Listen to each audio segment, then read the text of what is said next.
The city of San Francisco in the US state of California has a very high cost of living in terms of housing. Geography plays a major role in this.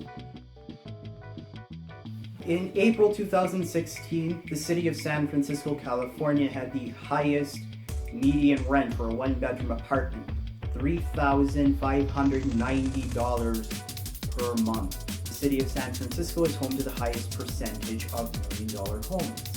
In fact, the average cost for a home in San Francisco is $1,360,000 US.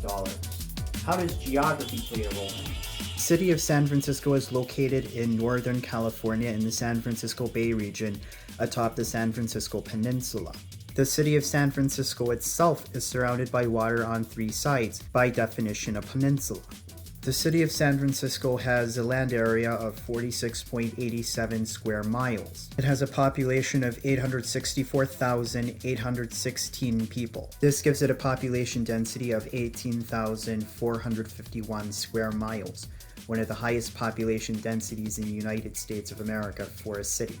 It was mentioned, San Francisco is surrounded by water on three sides. In short, there's really no way that you can build horizontally in San Francisco because of the small amount of land. You look at one of the maps, you see San Francisco, it is city and county. San Francisco cannot really annex any land. So you have a situation where the amount of land you're working with is basically finite. You have high population, low supply of land, supply and demand in a geographic sense. Because of this affects the cost of housing.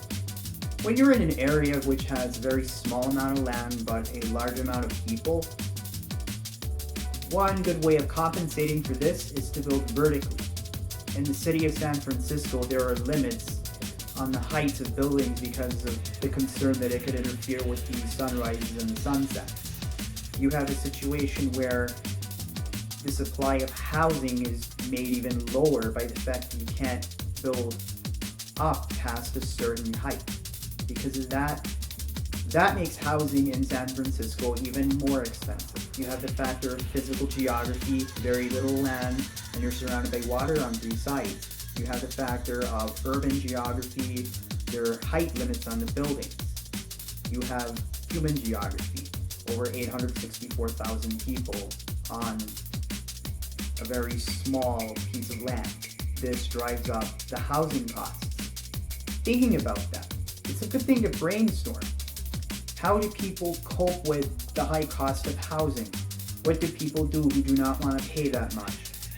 Some people have thought of plans such as turning shipping containers into crude housing. Some people have taken the big wooden moving pods and turned them into housing. Some people have converted trucks into housing.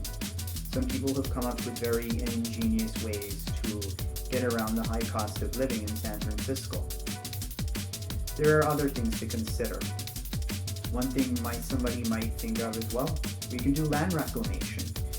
In theory you could, but there are also issues with the environment, the ecological integrity. You could also think about building over the water. In theory you can do that, but it's a question of would it be safe and would it be environmentally sound? One thing to consider, San Francisco is in an earthquake zone. San Francisco has suffered from earthquakes. If you're on the water and an earthquake occurs, there's very high possibility of a tsunami, and that is particularly destructive. There are so many things to consider with urban planning on how to deal with the housing issues and how to deal with the low supply of housing, the high cost of housing. No easy answers. Just a lot of stuff. You have to think about a lot of parameters, a lot of factors to consider in order to solve problems. I hope this video got you thinking about certain things. I hope it was very informative. Leave a comment, like, and subscribe.